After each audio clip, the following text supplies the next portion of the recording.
Hello dear aspirants, कैसे हैं आप लोग। आई होप आप लोग सभी अच्छे होंगे। तो आज की वीडियो में हम बात करेंगे महानदी बेसिन के दर्शनीय स्थल के बारे में। ये जो है वो पार्ट 2 है। इससे पहले पार्ट 1 आ चुका है जिसमें हमने 50 एमसीक्यूज किए हैं एलन वर्मा के बुक से।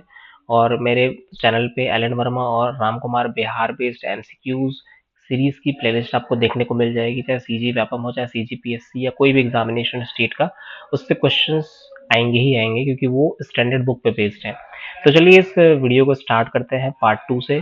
जिन्होंने इस चैनल को सब्सक्राइब नहीं किया है प्लीज चैनल को सब्सक्राइब कर दीजिएगा। वीडियो पसंद आती तो वीडियो को जरूर लाइक कीजिएगा। चलिए बढ़ते हैं पहले नंबर के क्वेश्चन की ओर। चैतूरगढ़ के किले के संदर्भ में निम्नलिखित कथनों पर विचार कीजिए। पहला, यह किला कोरबा से लगभग 70 किलोमीटर तथा पाली से 25 किलोमीटर की दूरी पर मैकल पर्वत श्रृंखला की सबसे ऊंची चोटी पर लगभग 3242 फीट की ऊंचाई पर स्थित है। दूसरा, किले का निर्माण राजा पृथ्वीदेव प्रथम द्वारा कराया गया था। तीसरा, यह मुख्यतः प्राकृतिक किला है जिसकी सुरक्षा के लिए कुल स्थानों पर ही कृत्रिम दीवारें बनाई गई है। किले में 4 प्रमुख द्वार है जिन्हें मेनका, हमकारा, सिंह, गजद्वार कहा जाता है। देखिए इनमें जो सही आंसर है वो आपका हो जाएगा फर्स्ट, सेकंड एंड थर्ड। क्यों? क्योंकि जो फोर्थ नंबर का आपका दिख रहा है स्टेटमेंट वो गलत हो जाएगा, क्योंकि यहाँ पे 3 दरवाजे हैं बस, मेनका, हमकारा और सिंह। यहाँ पे गजद्वार नहीं है, इसलिए आंसर क्या हो जाएगा? आंसर हो जाएगा 1, 2 एंड 3 ओनली। यहाँ पे ट्रैप यही किया है। यहाँ पे चार, चौथा जो कथन है वो गलत है क्योंकि 3 द्वार है, मेनका, हमकारा और सिंह। याद करने का ट्रिक है MHS, मेनका, हमकारा और सिंह द्वार। देखिए आप देख सकते हैं यहाँ पे अपने स्क्रीन पे चैतूरगढ़ फोर्ट है जिसका निर्माण किसने कराया है? इसका निर्माण कराया है राजा पृथ्वीदेव प्रथम ने कराया है, ठीक है। और ये मेकल पर्वत श्रेणी की सबसे ऊंची चोटी पर 3242 फीट की ऊंचाई पर निर्मित है। अगला क्वेश्चन, चैतूरगढ़ के किले के बारे में निम्नलिखित कथनों पर विचार कीजिए। पहला, किले के शीर्ष पर लगभग 5 वर्ग किलोमीटर का समतल क्षेत्र है। दूसरा, यहाँ 4 तालाब हैं जिनमें से 3 में वर्ष भर पानी भरा रहता है। तीसरा, यहाँ स्थित महिषासुर मर्दिनी मंदिर में देवी की 12 भुजाओं वाली प्रतिमा स्थापित है। चौथा, मंदिर से लगभग 3 किलोमीटर की दूर स्थित शंकर गुफा एवं संकरी सुरंग के रूप में जिसकी लंबाई 25 फीट है। तो इस तरह के क्वेश्चन सीजीपीएससी सीजीवाप में पूछ रहा है। और अब ऐसे ही क्वेश्चन आएंगे स्टेटमेंट बेस्ड। तो इसमें सारे के सारे जो ऑप्शन हो जाएंगे वो सही हो जाएंगे क्योंकि इसमें सारे जो स्टेटमेंट है वो सही है। किले के शीर्ष पर 5 किलोमीटर वर्ग किलोमीटर का समतल क्षेत्र है। महिषासुर मर्दिनी मंदिर 12 भुजाओं वाली प्रतिमा प्रतिमा स्थापित है, ये काफी इंपॉर्टेंट है। और संकरी गुफा शंकर गुफा के नाम से जाना जाता है, ठीक है। अगला क्वेश्चन, ये आप देख सकते हैं वहां पे महिषासुर मर्दिनी टेम्पल है। क्वेश्चन पूछ सकता है आपसे चैतूरगढ़ में किस माँ का मंदिर है, तो महिषासुर मंदिरी एक मंदिर वहां पे स्थापित है, ठीक है। अगला क्वेश्चन है तीसरा नंबर का, पाली के शिव मंदिर का निर्माण किसने कराया था? बहुत ही ज्यादा क्लासिकल क्वेश्चन है, पूछा जा चुका है कई बार सीजीपीएससी सीजी व्यापम में, लेकिन इंपॉर्टेंट हो जाता है। विक्रमादित्य, बाढ़ डायनेस्टी के रूलर विक्रमादित्य ने पाली के शिव मंदिर का निर्माण कराया है। पाली कहाँ पे स्थित है? कोरबा में स्थित है। तो यहाँ पे अपने स्क्रीन पे आप देख सकते हैं यहाँ पे पाली का शिव मंदिर, जो कि आपको नागर शैली में देखने को मिलेगा, ठीक है। मंदिर निर्माण कला की शैली नागर शैली में। अब देखिए अगला क्वेश्चन है, रतनपुर मध्यकाल में रतनपुर निम्नलिखित में से किन खंडों में बसा था? तुम्बाड़खोल, नलखोल, देवीखोल, भैरवखोल, बराहखोल। तो आपको बता दूं मध्यकाल मतलब मिडवल पीरियड में आपका रतनपुर जो था वो 4 नहीं 5 5 जो खोल है 5 खंडों में बटा हुआ था। तो इसमें तुम्बाड़ खोल भी आता है, नल खोल आता है, देवी खोल आता है, भैरव खोल और बराह खोल, पांचों के पांचों आते हैं। तो इसमें सही आंसर क्या हो जाएगा? इसमें सही आंसर हो जाएगा आपका पांचों के पांचों। तो आपको याद रखना है कि तुम्बाड़ खोल, नल खोल, देवी खोल, भैरव खोल, बराह खोल जो है इन 5 खंडों में रतनपुर बसा हुआ। तो आंसर क्या हो जाएगा? ऑप्शन डी हो जाएगा इसका सही आंसर। अगला क्वेश्चन, रतनपुर के कलचुरियों तथा रतनपुर दुर्ग के संदर्भ में निम्नलिखित कथनों पर विचार कीजिए। रतनपुर के कलचुरी त्रिपुरी के कलचुरियों की एक शाखा थे और प्रारंभ में उनके सामंत के रूप में कार्य करते थे, एकदम सही कथन है। दूसरा, रतनपुर राजधानी रत्नपुर वर्तमान में रतनपुर जो बिलासपुर जिले में स्थित है वहां पे थी, तो ये भी सही है। रतनपुर दुर्ग का निर्माण विकास कलचुरी शासकों द्वारा किया गया था और यह उनकी सामरिक राजनीतिक राजधानी थी, ये भी सही है।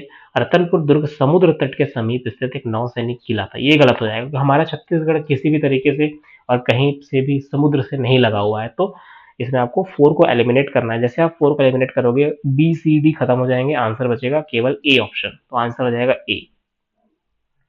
यहाँ पे आप देख सकते हैं रतनपुर फोर्ट जिसका निर्माण रत्नदेव प्रथम ने कराया था, काफी इंपॉर्टेंट है, ठीक है, रत्नदेव प्रथम। अगला, छठवां नंबर का क्वेश्चन है, प्रसिद्ध सूर्य मंदिर लखेश्वर महादेव कहाँ पर स्थित है? तो सूर्य मंदिर आपसे क्वेश्चन पूछ रहा है, सूर्य मंदिर लखेश्वर महादेव कहाँ पे स्थित है? आंसर आपको लेना है रतनपुर, क्योंकि रतनपुर में ही लखेश्वर महादेव टेम्पल स्थित है। कंफ्यूजन बिल्कुल नहीं होना चाहिए कि मल्हार और रतनपुर दिया हुआ है, आंसर लेना है रतनपुर। ठीक है, रतनपुर में सूर्य मंदिर लखेश्वर महादेव स्थित है। अगला, 20 द्वारिया मंदिर, इस बार के सीजीपीएससी में भी पूछा था ये वाला, ठीक है क्वेश्चन। तो ये स्थित है कहाँ पे? रतनपुर में स्थित है।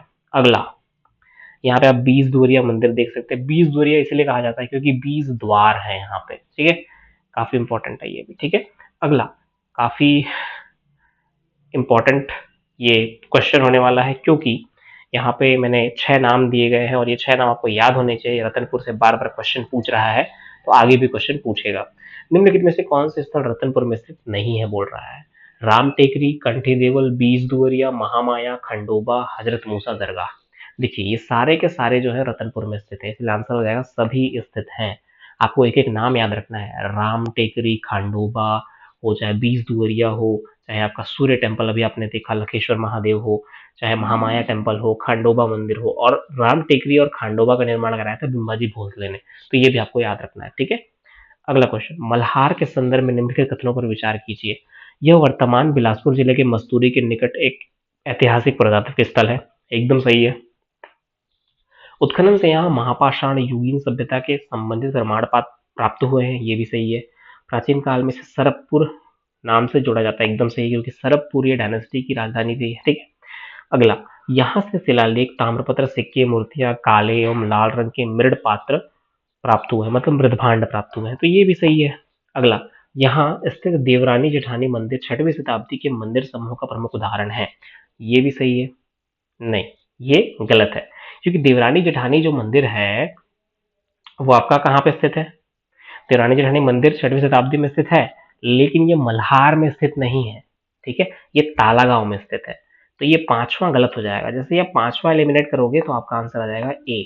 याद रखना, देवरानी जेठानी मंदिर जो है वो सरब क्वींस ने बनवाया था, और वो 6वीं शताब्दी में बनवाया था, तालागांव में बनवाया था। तालागांव किस नदी के किनारे स्थित है? मनियारी नदी के किनारे स्थित है, ये भी आपको पता होना चाहिए। ठीक है, और इसी तालागांव के पास ही आपका रुद्रशिव की प्रतिमा भी मिली थी। ठीक है, उनकी मूर्ति मिली थी जिसमें 11 डिफरेंट ऑर्गन्स थे। ठीक है, देखिए आपको यहाँ पे देखने को मिलेगा, ये है आपका, ये तो अगला क्वेश्चन का है, डिडनेश्वरी टेम्पल है ये। तो यहाँ पे आप लोगों ने देख लिया होगा कि मल्हार में स्थित नहीं है, तालागांव में स्थित है। ठीक है, आंसर हो जाएगा ए। अगला क्वेश्चन, छत्तीसगढ़ के पुरातात्विक स्थल मल्हार एवं तालागांव के संदर्भ में निम्नलिखित कथनों पर विचार कीजिए। तालागांव बिलासपुर जिले के मनियारी नदी के तट पर स्थित है, जहां बसंती नाले और मनियारी नदी का संगम स्थल है या संगम होता है, एकदम सही है। दूसरा, देवरानी मंदिर का निर्माण 6वीं शताब्दी के पूर्वार्ध में तथा जेठानी मंदिर का निर्माण 6वीं शताब्दी के उत्तरार्ध में माना जाता है, एकदम सही है। अगला, डिडिनेश्वरी देवी मंदिर, काफी इंपॉर्टेंट, तथा पातालेश्वर केदार मंदिर तालागांव के प्रमुख मंदिर हैं, कई बार क्वेश्चन पूछा गया इससे। ठीक है, अगला, मल्हार धार्मिक सांस्कृतिक केंद्र के रूप में विकसित हुआ तथा यहाँ विष्णु, नरसिंह, हनुमान, ब्रह्मा, सरस्वती, शिव पार्वती एवं महावीर की मूर्तियां प्राप्त हुई है, तो तीसरा भी सही है, चौथा भी सही है। अगला, तो इसमें आंसर क्या हो जाएगा? इसमें आंसर हो जाएगा डी, सारे के सारे ऑप्शन जो है वो सही है। अब देखते हैं थोड़ा सा इसको चित्र के माध्यम से। ये आप चित्र पे आप देख पा रहे होगे अपने लेफ्ट हैंड साइड पे, देवरानी जेठानी मंदिर है, सबसे पुराना मंदिर माना जाता है हमारे छत्तीसगढ़ का। ठीक है, और यहाँ पे तालागांव से रुद्रशिव भी मिला हुआ है। रुद्रशिव लिखा हुआ है, इंटरेस्टिंग फैक्ट इसके बारे में कि revealed during excavation 1987-88, this unique statue of Shiva is crafted using different creatures. ठीक है, आप देख सकते हैं अपने स्क्रीन पे, स्नेक आपका है, लिजार्ड छिपकली है, क्रैब केकड़ा है, तो स्नेक सरपेंट सांप वगैरह जो है यहाँ पे इस तरीके से टोटल 11 ऑर्गन से ये बना हुआ है। ठीक है, ओके। केंदई जलप्रपात किस जिले में स्थित है? तो केंदई, क से केंदई, क से कोरबा, आपको याद रखना है, केंदई जलप्रपात कोरबा में स्थित है। तो ये केंदई जलप्रपात देख सकते हैं अपने स्क्रीन पे, काफी ब्यूटीफुल है। अगला, 12वां नंबर क्वेश्चन है, अचानक मार अभ्यारण्य के प्रमुख दर्शनीय स्थलों के रूप में निम्नलिखित में से कौन सा समूह सही है? ये भी काफी इंपॉर्टेंट है, जैसे मैं आपको बताया था, तुम्मान खोल, नल खोल, देवी खोल, भैरव खोल, और तो इन सब जो 5 खंड है वो आपको याद रखना है, मेमोराइज करना है। इसके अलावा यहाँ पे जो आपको अचानक मार अभ्यारण्य, जब हम छत्तीसगढ़ का मैप बनाते हैं तो हमें यहाँ पे अचानक मार अभ्यारण्य मिलता है, है ना, अमरकंटक अचानकमार अभयारण्य, ठीक है। तो ये एकमात्र बायोस्फीयर रिजर्व है हमारे छत्तीसगढ़ में, है ना। अमरकंटक अचानकमार बायोस्फीयर रिजर्व है और साथ ही साथ में अचानकमार अभयारण्य भी है। तो उस अचानकमार अभयारण्य में यहाँ पे काफी इंपॉर्टेंट टूरिस्टिक प्लेसेस भी हैं, जिनमें सिंहावल सागर, पंडवानी तालाब, नागबहरा, मेंढरी सराई और लक्ष्मण नाम का एक जगह भी यहाँ पे पड़ता है, इसको हम लक्ष्मण डोंगरी बोलते हैं, ठीक है। तो ये आपको याद रखना पड़ेगा। अगला क्वेश्चन, अमरकंटक के संदर्भ में निम्नलिखित कथनों पर विचार कीजिए। अमरकंटक मैकल पर्वत मालाओं के मध्य समुद्र तल से लगभग 3500 फीट की ऊंचाई पर स्थित है।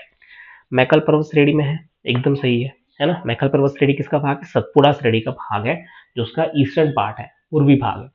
दूसरा, नर्मदा नदी के उद्गम स्थल के रूप में प्रसिद्ध है, एकदम सही है। अमरकंटक को आम्रकूट तथा अमरकंटक दोनों नामों से जाना जाता है, एकदम सही है। अगला, यहाँ से केवल सोन नदी का उद्गम होता है, नर्मदा का नहीं, ये गलत हो जाएगा। यहाँ से नर्मदा सोन दोनों का उद्गम होता है। लेट सपोज कि अमरकंटक है तो ये पूर्व की ओर सोन नदी निकल जाती है और पश्चिम की ओर नर्मदा रिवर निकल जाती है। सोन नदी जाकर के मिलती है गंगा में, और इधर ये आपकी जो रिवर है नर्मदा, वो जाकर के अरब सागर में गिर जाती है, ठीक है। तो आंसर क्या हो जाएगा? 1, 2 एंड 3। अगला, अमरकंटक के दर्शनीय स्थलों के संबंध में निम्नलिखित कथनों पर विचार कीजिए। पहला, कपिल धारा प्रपात नर्मदा कुंड से निकली जलधारा के लगभग 6 किलोमीटर आगे 100 फीट नीचे गिरने से बनता है, एकदम सही है। दूसरा, दूध धारा प्रपात कपिल धारा से कुछ दूर आगे एक छोटा जलप्रपात है। तो दूध धारा कपिल धारा से आगे, पहले कपिल धारा पड़ता है एंड देन दूध धारा एक जलप्रपात पड़ता है। फिर थर्ड कह रहा है, माई की बगिया नर्मदा कुंड से लगभग 2 किलोमीटर की दूरी पर स्थित है। नर्मदा माई का निर्माण धुंधमार राजा ने करवाया था। इसमें सारे के सारे ऑप्शंस हैं, सारे के सारे स्टेटमेंट सही हैं। क्यों? देखिए, जब आप नर्मदा कुंड है, लेट सपोज ये अमरकंटक है, अमरकंटक में नर्मदा कुंड है, तो आप 6 किलोमीटर आगे जाते हो तो 100 फीट से एक जलप्रपात नीचे गिरता है, इसको हम लोग कपिल धारा कहते हैं। फिर आप थोड़ा और आगे जाते हो तो आपको एक दूध धारा जलप्रपात मिलता है, काफी फेमस है। इसके बाद नर्मदा कुंड से लगभग 2 किलोमीटर की दूरी पे क्या है? माई की बगिया है, जो बहुत ही ज्यादा ब्यूटीफुल प्लेस है, ठीक है। एक तरीके से बहुत सारे आम वृक्षों से आच्छादित जगह है, ठीक है।